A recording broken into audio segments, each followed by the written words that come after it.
So yan guys, makikita nyo si kuya nagpapainit ng ulo ko. Charot. Ayan, ito yung mga napapanood ko lang sa Facebook. Yan. Tapos dito si kuya kumuha ng dough. Yan. Yan, huwag kayong judgmental Nalinis yung kami ni kuya, galing yan sa CR kanina. Nakita ko siya sa CR, magkasabay kami kanina. Alam nyo na, nakatayo din ako umihi.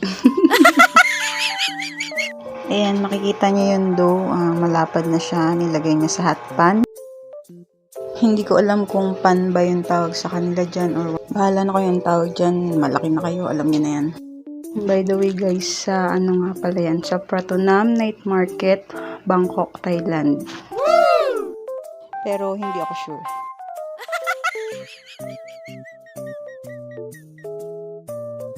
Ayan yung price nga pala dyan.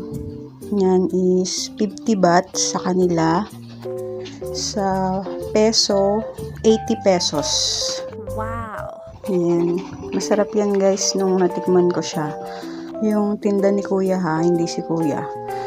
Pero feeling ko mas masarap si kuya. Charot.